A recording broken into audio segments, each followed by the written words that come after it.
Welcome to Pavel design. কেমন আছেন আপনারা?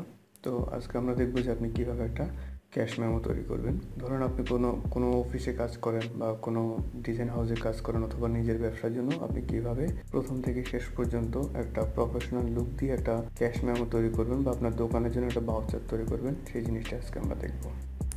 তো আপনি এই ভিডিওটা দেখলে ফটোশপের যে কোনো ভার্সনে আপনি ক্যাশ মেমো তৈরি করতে পারবেন, হোক সেটা 7 CS6 অথবা সিসির যে কোনো ভার্সনে, কোনো সমস্যা নেই।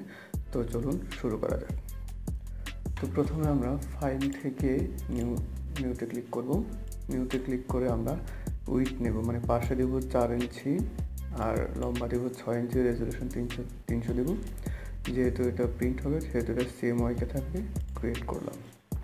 ডকুমেন্টটা ওপেন হওয়ার পরে আমরা এবার মার্জিন টানবো, যে এই মার্জিনের বাহিরে আমাদের কোনো লেখা যাবে না, এই মার্জিনের ভিতরে আমার লেখাটা থাকবে। তো সেই জন্য আমি CTRL-R দিয়ে আপনি রুলার টানতে পারবেন, আর CTRL-R দিয়ে রুলারটা চলে যাবে। সো রুলার আনার আর মোছার শর্টকাট হচ্ছে CTRL-R। তো আমি দাগ দিয়ে দিই, ধরুন আমি এতটুকু দিলাম, এই পাশেও সেম এতটুকুই দিলাম। ওকে, এতটুকুর ভিতরে আমার লেখা থাকবে, এর বাইরে আমার লেখাটা যাবে না। তো আমি এখন সর্বপ্রথম একটা রেক্ট্যাঙ্গেল টুল নিয়ে একটা শেপ আঁকবো। এতটুকু আঁকলাম। আঁকার পরে এখন আমি এটাতে কালার দিব, খয়েরি কালারটা দিব অথবা একটু ডার্ক কালারটা দিব। ওকে, দেওয়ার পরে আমি কিছু লেখা এখানে যে এই ডিজাইনে যে লেখাগুলো ব্যবহার হবে সেগুলো আমি আলাদাভাবে লিখে রাখছি, কারণ এই লেখাগুলো লিখতে গেলে একটু সময় লাগবে। সেই জন্য আমি ভিডিওটা যাতে বড় না হয় সেই জন্য আপনাদের সুবিধার্থে আমি লেখাগুলো লিখে রাখছি। এটা হচ্ছে আমার লেখা। তো প্রথম আমি আমার লেখাগুলোকে সিলেক্ট করে ওই ডিজাইনে নিয়ে যাই।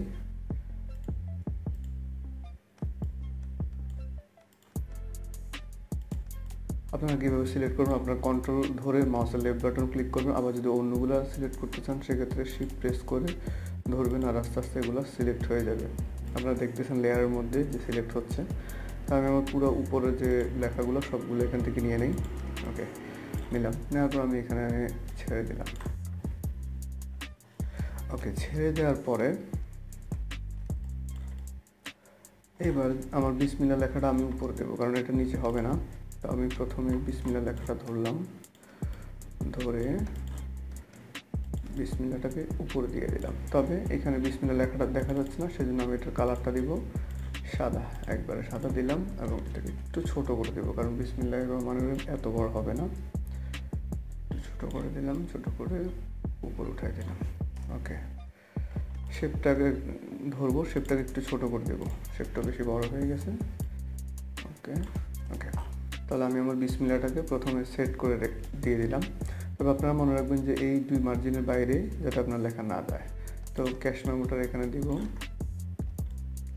বরাবর দিয়ে ছোট করে দেব, কারণ ক্যাশ মেমো আমার ছোট করে লিখলে হয়, আমার দোকানের নামটা একটু বড় হবে। ক্যাশ মেমো দিলাম, দিয়ে ক্যাশ মেমোর পিছনে একটা শেপ দেব। ওকে, একটা রাউন্ড শেপ দেই অথবা রাউন্ড শেপে দিলাম। রাউন্ড শেপ এখানে রেডিয়াস দেব 45। ওকে, আপনারা এই কাজটা ফটোশপ 7ও করতে পারবেন, কোনো সমস্যা নেই। তো আমি কালারটা দিব হচ্ছে এখান থেকে সিলেক্ট করব, এটা হচ্ছে 505050। ওকে, এন্টার দিলাম। দেওয়ার পরে একটু ডিপ কালার দিব, আর একটু ডিপ, এটা হচ্ছে 464646। ওকে, দেওয়ার পর আমার লেখাটা দেখা যাচ্ছে না কেন, কারণ আমার লেখার উপর শেপটা আছে। তাহলে আমি আমার লেয়ারটাকে একটু নিচে দিলাম, এবার লেখাটা দেখা যাচ্ছে। তবে কালোর উপরে লালটা ভালো লাগবে না, কালোর উপরে আপনি সাদা কালার দেবেন। একটু ছোট করে দিলাম ক্যাশ মেমো লেখাটাকে। ওকে, ডাবল ক্লিক করেন, করে এখান থেকে আপনি সাদা দিয়ে দেন। ওকে ওকে, তাহলে আমার বিসমিল্লাহির রহমানির রহিম গেল, ক্যাশ মেমো লেখাটাও চলে গেল। এবার আমি আমার কোম্পানির নাম দেব। এটা হচ্ছে দোকানের নাম হচ্ছে জামাল ফিড অ্যান্ড হ্যাচারি। তো লেখাটা লাল ভালো লাগতেছে না, সেই জন্য আমি এই যে আমার শেপের কালারটা এখান থেকে দিয়ে দিলাম। ঠিক আছে। ওকে, এরপরের কাজ হচ্ছে আমার, যেহেতু আমি দোকানের নামটা দিয়ে দিলাম Jamal fish feed and hatchery, এরপর আমার প্রোপাইটারের নামটা দেব। প্রোপাইটারের নামটা বরাবর উঠাই দিলাম। দেওয়ার পরে প্রোপাইটার নামে আমি একটা শেপ দেবো, কারণ উনি একটু মালিক, দোকানের মালিক, সেজন্য একটু গুরুত্বপূর্ণ ওনার প্রোফাইলটা, সেই জন্য আমি ওনার নামটাকে একটু শেপ দিয়ে মোটা করে দেব। দেওয়ার পরে এখন আমার লেখাটা দেখা যাচ্ছে না, কারণ হচ্ছে যে আমার লেখার উপরে আমি শেপ দিয়ে দিচ্ছি, এবার নামাই দেন, দেখা যাচ্ছে। তো কালারটা আমি অবশ্যই সাদা দিব, কারণ একটা জিনিসের একটা সৌন্দর্য আছে। ওকে, এবার ওনার নামটা একটু ছোট করে দিই, কারণ একটু বেশি বড় হয়ে গেছে। ওকে দিলাম, নামাই দিলাম। ওকে, তাহলে আমার এই মেমোর উপরের অংশটা মোটামুটি হয়ে গেছে। এইবার আমি দেবো যে আমার ঠিকানা এবং এখানে কি বিক্রি করি আমি সেটা। তো আমি আমার লেখাটাকে উপরে উঠাইয়া দিলাম, একটু এটাকে নিচে হবে, আর সেটা নিচেই দিই। ওষুধ কী পাওয়া যায় সেটা আগে দিই। ওকে, এটাকে আমি 2 লাইন করবো না, এটাকে আমি 1 লাইন করবো, কারণ আমার আরও অনেক হিসাব আছে, হিসাবের এগুলো লিখতে হবে। সেই জন্য আমি এটাকে 1 লাইনে দিলাম। আর অবশ্যই সেটা আমার এই দোকানের নামের থেকে ছোট হবে, কারণ মেইন নামই যদি ছোট হয় তাহলে সমস্যা। দোকানের নাম থেকে একটু ছোট করে দিলাম। ওকে, নামাই দেন, দিলাম। কালারটা চেঞ্জ করব, ডাবল ক্লিক করেন, আইকনে ক্লিক করেন, ক্লিক করে এখান থেকে সেম কালারটা নিয়ে নেন। ঠিক আছে, আপনি যদি এরকম অনেকগুলো কালার ইউজ করেন তাহলে ডিজাইনটা খুব বেশি সুন্দর আসবে না। সেই জন্য আপনি চেষ্টা করবেন যে 2-1টা কালারের মধ্যে রাখার জন্য, তাহলে আপনার ডিজাইনটা সুন্দর আসবে। এবার আমি আমার ঠিকানাটাকে উপর উঠালাম, উঠায় ওকে একটু ছোট করে, ওকে ছোট করে দিলাম। আচ্ছা, দেওয়ার পরে আমি আবার লেখার কালারটা চেঞ্জ করে ফেলি, লেখার কালারটা এই কালার দেব। ওকে,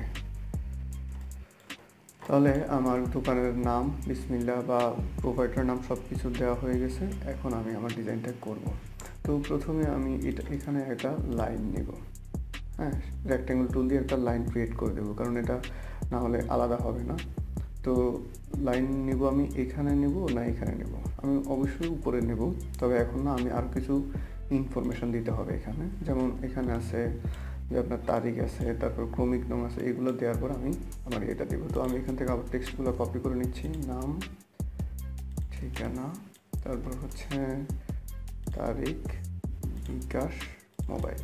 ওকে, এই জিনিসগুলো আমি আগে লিখে রাখছি, কারণ এগুলো লিখতে গেলে একটু সময় লাগবে, তো ভিডিওটা বড় হয়ে যাবে। সেজন্য আপনাদের সুবিধার্থে আমি এটাকে আগে লিখে রাখছি। ওকে, তাহলে এইবার বরাবর আপনি বসাই দেন এখানে। ওকে, তো আমার তারিখগুলো উপরে উঠে গেছে। আমি বিকাশ এবং মোবাইল এই দুটাকে নিচে নামাই দিলাম। ওকে, বরাবর করে দিলাম। তারিখটাকে এই ক্রমিক নামের বরাবর করে দিলাম, এটাকে রাইটে এনে দিলাম। ঠিক আছে, এবার এই লেখাগুলোকে একটু ডান পাশে এনে দেব। ওকে, ওকে, বরাবর। তাহলে আমি দিলাম ক্রমিক নাম, ঠিকানা, তারিখ, মোবাইল, বিকাশ। আপনি এই কালারটাও রাখতে পারেন অথবা উপরের কালারগুলো দিতে পারেন, আপনার নিজের ইচ্ছা, আপনি যা করেন, কোনো সমস্যা নেই।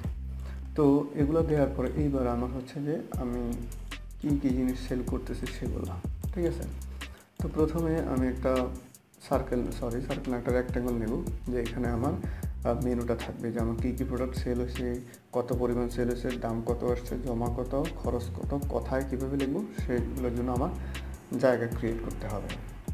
সেই জন্য আমি রেক্ট্যাঙ্গেলটা নিলাম, নিয়ে এইখান থেকে একেবারে কন্ট্রোল, যেহেতু আমি একটু ছোটো করে নিই তাহলে বুঝতে সুবিধা হবে। আমি এখান থেকে এই বরাবর রাখলাম, রেখে এখান থেকে টান দিলাম, টান দিয়ে এতটুকু পর্যন্ত করে দিলাম। ওকে, করার পরে আমার ফিলটা আমি লক করে ফেলবো, ফিল আমার লাগবে না। তো আমি স্ট্রোকে কী কালার দেবো, স্ট্রোকে ধরেন এই কালারটাই দিলাম, এখান থেকে স্ট্রোকে এই কালার দিলাম, দিয়ে এটার অবশ্যই স্ট্রোক দেবো আমি 5, এন্টার দেন। ঠিক আছে, তাহলে আমার একটা ঘর হয়ে গেল। তো ঘর হওয়ার পরে এখন আমার উপরে আমার টোটাল ঘর হবে 4টা। ঠিক আছে, একটা হচ্ছে নং মানে কয় নং পণ্য, একটা হচ্ছে বিবরণ, একটা হচ্ছে পরিমাণ, একটা হচ্ছে দর বা টাকা, যাই লেখেন কোনো সমস্যা নেই। তো আমি এই লেখাগুলো এখানে থেকে কপি করে নিই। আবার আপনারা কন্ট্রোল ধরে মাউসের লেফট বাটন ক্লিক করলেই কপি হয়ে যাবে। আর একাধিক লেখা কপি করার জন্য আপনি এখান থেকে কন্ট্রোল শিফট প্রেস করলে আর এগুলা সিলেক্ট হতে থাকবে।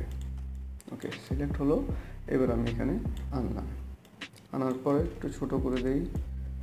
ওকে, এইবার আমি এখানে নতুন একটা লেয়ার নেব।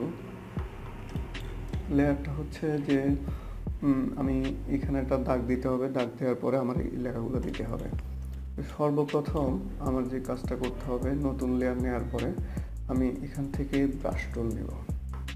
ব্রাশ টুলের এটা দিব হচ্ছে, যেহেতু আমার এটার এই বক্সের উইথটা দিছি 6, সেহেতু আমি এটাকে 5 দিছি, এটাকে আমি সেজন্য 5 দিলাম। দেওয়ার পরে এইখানে ধরে আপনি শিফট প্রেস করে ব্রাশটা টান দেবেন। শিফট প্রেস করে টান দেন, তাহলে সোজা আসতেছে।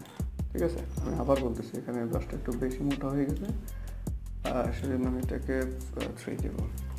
3 দিয়ে এখানে রেখে আপনি বরাবর, শিফট প্রেস না করলে বাঁকা হয়ে যাবে, সেজন্য আপনি এখানে রেখে শিফট প্রেস করে টান দেন। ওকে, দিলাম। এইখানে আরেকটা ঘর দিব নিচে, নতুন লেয়ার নেবেন, তাহলে সুবিধা হবে কাজ করতে। অবশ্যই আপনারা শিফট প্রেস করবেন, না করলে আপনাদের এটা খারাপ দেখাবে। তারপর হচ্ছে আমি নতুন লেয়ার নিলাম, আবার নতুন লেয়ার নিয়ে এখানে দিব হচ্ছে যে আমার বিবরণ, তারপরে হচ্ছে যে আমার নতুন লেয়ার নেবেন, না হলে এইরকম ঝামেলা করবে। এখানে হচ্ছে আমার পরিমাণ, তারপরে হচ্ছে আমার দর। ঠিক আছে, এইবার আমি আমার লেখাগুলোকে উপরে উঠাই নেব। তবে এখানে আরেকটা দাগ দিতে হবে, কারণ এখানে যে ঘরগুলো শেষ হয়েছে সেটা বোঝাতে হবে। আমি আবার ব্রাশ নিলাম। ব্রাশ ছাড়াও আপনি এখান থেকেও এই শেপটা টেনেও এখান থেকে করতে পারবেন, কোনো সমস্যা নেই। ঠিক আছে, সেটা আপনার ইচ্ছা। যেহেতু আমি ব্রাশ দিয়ে করছি, ব্রাশ দিয়ে দেখাই। তারপর আবার ব্রাশ নিলাম, ব্রাশ নিয়ে এখানে নতুন লেয়ার করলাম। নতুন লেয়ার নিয়ে এখান থেকে টান দেওয়া শুরু করলাম। শিফট প্রেস করে টান দেবেন, না হলে সোজা থাকবে না। ওকে, এবার আমি আমার যে লেখাগুলো আছে এগুলোকে আমি দিয়ে দেব। ওকে, নাম, তারপর হচ্ছে বিবরণ, তারপর হচ্ছে পরিমাণ, কয় ব্যাগ নিচে বা কী পরিমাণ নিচে, তারপর হচ্ছে টাকা, কত টাকা আসছে। ঠিক আছে, এই হচ্ছে আমার মেমোটা। এরপরে হচ্ছে যে আমি নিচে একটা লেখা আছে, সেটা হচ্ছে কথায় এবং জমা, মোট খরচ, বাকি, এগুলো কিন্তু দিতে হবে। তো সেই জন্য আমি এখান থেকে আরও লিখে রাখছি। লেখাগুলো হচ্ছে এখানে, যে আপনার কথায় লিখতে হবে যে আপনার কত টাকা আসছে। ধরুন আপনি একটা প্রোডাক্ট সেল করলেন একজনের কাছে, কিন্তু ওর কর্মচারী আপনার প্রোডাক্টের সংখ্যাটা চেঞ্জ করে দিলে কিন্তু প্রোডাক্টের টাকার পরিমাণটা চেঞ্জ হয়ে যাচ্ছে। সেই জন্য কথা গেলে আর এটা চুরি করার কোনো অপশন নাই। আমি এগুলো সিলেক্ট করে নিলাম, নিয়ে সিলেক্ট হয়েছে। ওকে, এবার আমি ওই ঘরে দিয়ে দিলাম। ওকে, দেওয়ার পর আমি এটাকে নিচে টেনে দেব। ওকে ওকে, এবার এই এতটুকু অংশকে আমি একটু মুছে দেব। ওকে, এতটুকু মুছে দিলাম, দিয়ে এখানে টেনে দিলাম। আপনারা এখানে দেখছেন যে একটু কম হয়েছে, এটা আপনি ব্রাশ টানার সময় ঠিক মতো টানলে এরকম আর হবে না। তো আপনারা যখন টানবেন, নিজে ব্রাশ করবেন, তখন একটু হিসাব করে করবেন, যাতে এরকম বাদ না পড়ে। এটাকে একটু ছোটো করে দিলাম।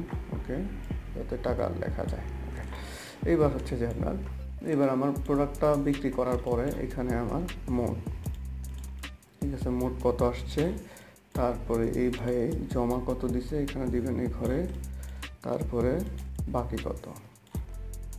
ঠিক আছে, তারপরে এটা বাকি, একটু নিচে নামাই দিলাম। ওকে, এইখানে আপনি আর 2টা ঘর করে দিতে পারেন, কোনো সমস্যা। তো আমি 2টা ঘর করে দিই এখানে।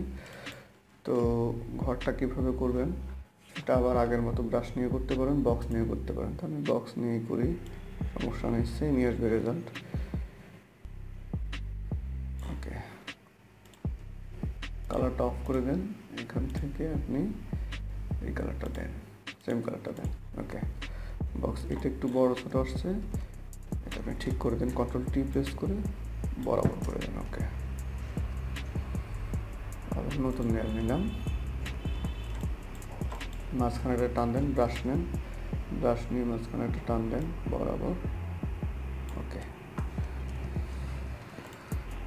তাহলে এটা হচ্ছে আমার মোটামুটি ক্যাশ মেমো। তবে এখানে আরও কিছু বাকি আছে, যেমন আপনার ক্রেতার স্বাক্ষর, বিক্রেতার স্বাক্ষর। স্বাক্ষর তো অবশ্যই দিতে হয়, সেই জন্য আমি এখানে ক্রেতার স্বাক্ষর, বিক্রেতার স্বাক্ষর এবং বিক্রিত মাল ফেরত নেওয়া হয় না, এটা অবশ্যই দেয়। সেই জন্য আমি এটা নিয়ে নিলাম, নিয়ে এখানে আপনার এটাকে একটু ছোটো করে ফেলবো। ওকে, ছোটো করে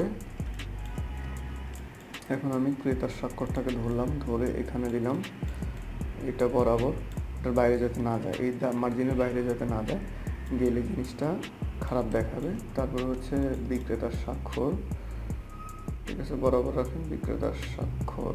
ওকে, তারপর হচ্ছে যে বিক্রিত মাল ফেরত নেওয়া হয় না, একটু ছোট করেন, কন্ট্রোল টি প্রেস করবেন, টি প্রেস করে একটু বড়, একটু ছোট করে দেবেন। ওকে, এটাতে আমি একটা শেপ দেবো, কারণ এই জিনিসটা দেখা যাবে না নাহলে। তো শেপটা আমি দেবো এখানে, রেক্ট্যাঙ্গল নিলাম, রেক্ট্যাঙ্গল নিয়ে এরকম দিলাম। শেপ নেওয়ার পরে যেহেতু এখন শেপটা দেখা যাচ্ছে না, লেখাটা দেখা যাচ্ছে না, কারণ আমার রেক্ট্যাঙ্গলটা লেখার উপরে, আমি নিচে নামাই দিলাম। দেওয়ার পর আমি এই টেক্সটটাকে একটু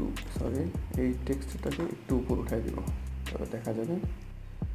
উঠাই দিলাম। আবার টেক্সটের কালারটা চেঞ্জ করে দিই, কারণ কালোর ভিতরে লাল যায় না, কালোর ভিতরে সাদা দিব।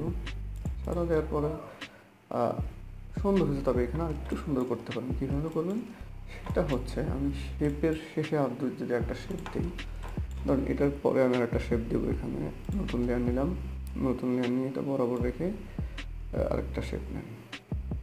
ওকে, শেপ নেওয়ার পরে একটু বড় হয়ে গেছে, এটাকে বরাবর করে দেন। ওকে, তারপর এটা টান দেন, তাহলে দেখতে একটু সুন্দর দেখাচ্ছে। এই হচ্ছে আমার মেমোটা তৈরি হয়ে গেছে। তবে এখানে আমি একটু সুন্দর করবো, যে আপনি সুন্দর তো কোনো শেষ নাই, এখানে আপনি আরও কাজ করতে পারবেন।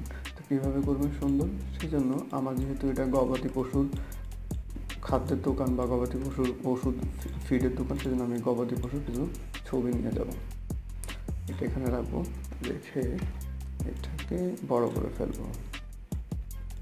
ঠিক আছে, বড় করে ফেলবো, বড় করে এন্টার দেবো। এন্টার দিয়ে এটা এরকম দেখা গেল, আপনি লিখতে পারবেন না, সেই জন্য আপনি এখানে এটার অপাসিটিটা কমাই দেন। অপাসিটি কীভাবে কমাবেন, আপনি এখানে আমি দিলাম ধরেন 20 দেন, অথবা আপনি এখানে 10 দিতে পারেন, আমি 15 দিব, 15 দিলেন।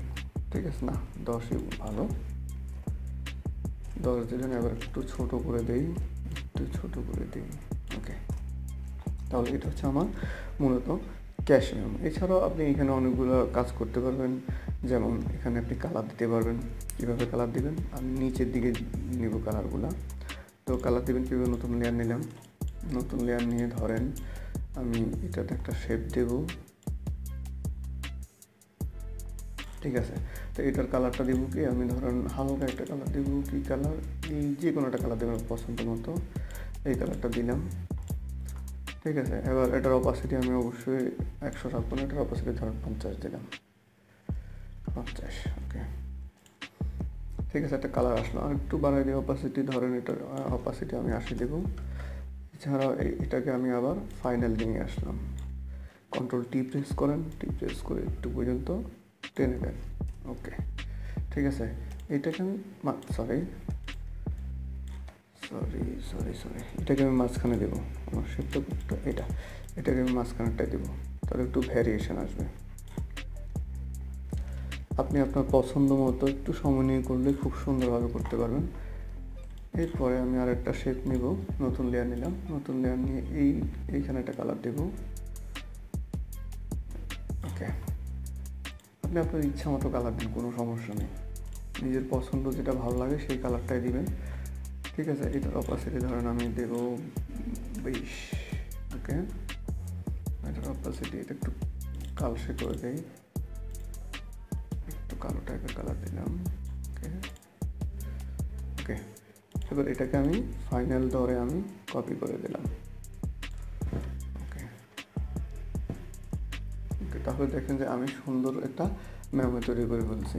তো আপনারা এখানে লাইনও দিতে পারবেন, আপনার ইচ্ছা মতো করতে পারবেন। এরপরেও এখানে যদি এই কাজটা করতে আপনার যদি কোনো প্রশ্ন থাকে, তাহলে কমেন্ট করে অবশ্যই জানাবেন।